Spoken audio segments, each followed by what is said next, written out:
mil i un racons dels nostres paratges valencians.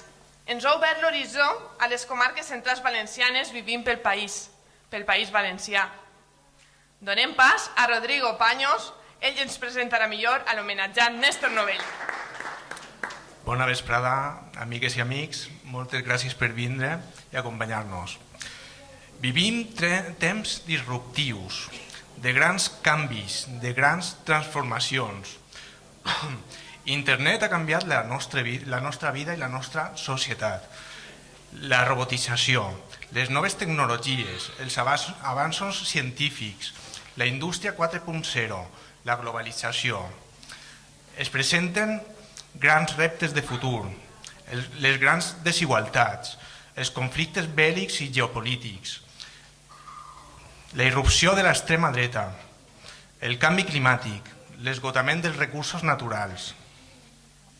És difícil poder comprendre en profunditat els grans canvis que estem vivint, perquè caminem més de pressa, potser, del que podem assimilar i assumim.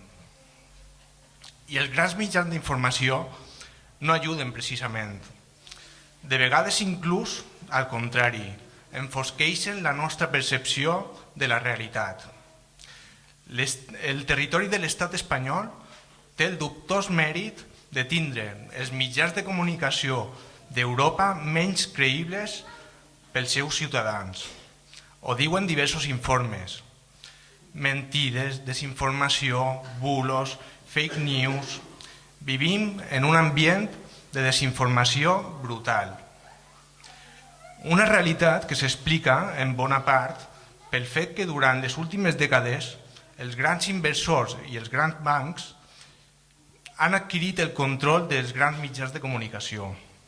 Els han comprat. Així es parla del que a ells els interessa que es parli. Ixen a la llum les notícies que ells volen. Enfoquen els fets a mesura dels seus interessos. El resultat és un entorn informatiu tòxic que ajuda a consolidar les majors injustícies. S'ho podem preguntar als companys de Catalunya, per exemple. Enfront d'aquest model, a banda de les noves propostes comunicatives que estan eixint al llarg del territori estatal, deslligades dels poders financers, estan els mitjans de comunicació locals i comarcals, on es troba amb molta humilitat i entre molts altres el periòdic El Gratis. Petits mitjans informatius que no estan al servei dels grans poderosos, que tenen la llibertat de donar veu als col·lectius, organitzacions i personalitats que treballen pel bé comú, per la justícia social, que tenen la llibertat d'elaborar una informació vinculada als valors socials, a les millores del nostre entorn, al servei de la cultura. Per això pensem que és important la celebració d'aquest Palmells 2018, mà de futur.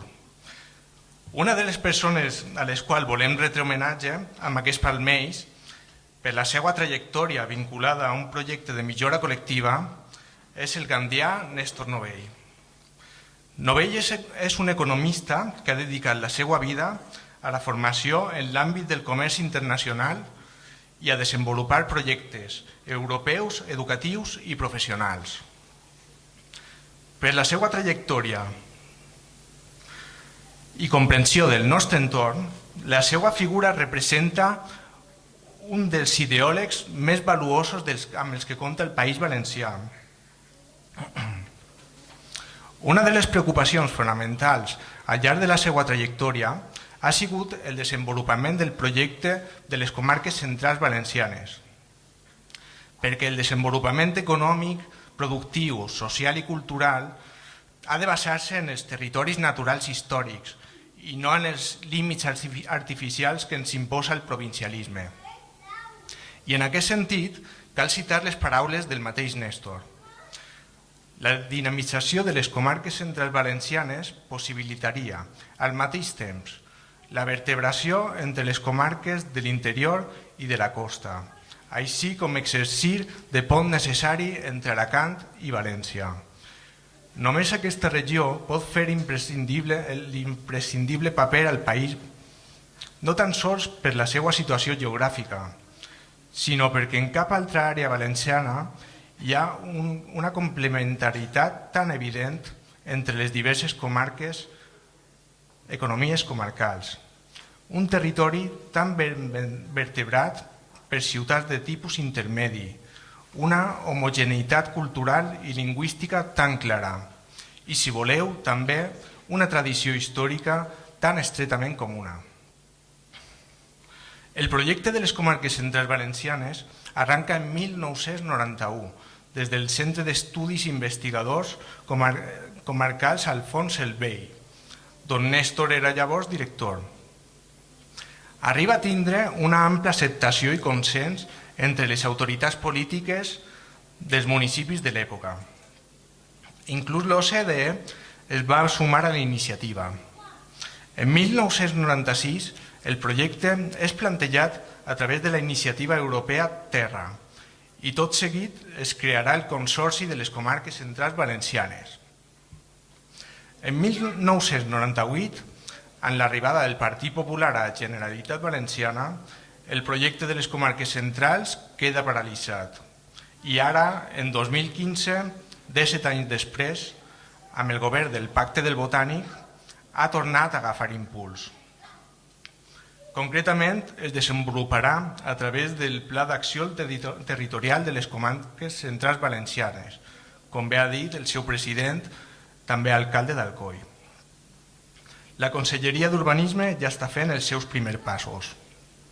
En definitiva, amb moltes dificultats i molt a poc, el projecte de les centrals valencianes avança, i tot gràcies a Néstor. Però aquesta aportació d'importància transcendental no és l'única que Néstor ha realitzat al nostre territori. No podem deixar de fer valdre la seva última obra, realitzada amb el professor i economista Josep Sorribes. Nou viatge pel País Valencià. 2 volums de vora 800 pàgines cadascú.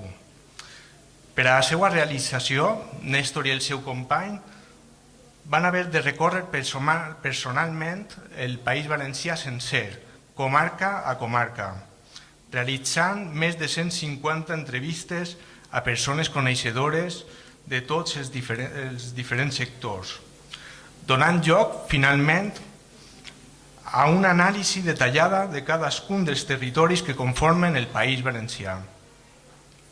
Amb aquestes característiques, Nou viatge pel País Valencià constituïx un manual imprescindible per a comprendre a fons el nostre territori. Per aquests motius, volem dir-li gràcies a Néstor amb l'entrega dels Palmells 2018 Mà de Futur. S'ho entrega el nostre amic i company i col·laborador Toni Miró.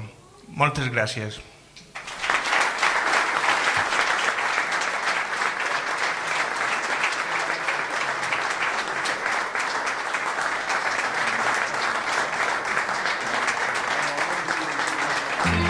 Thank you.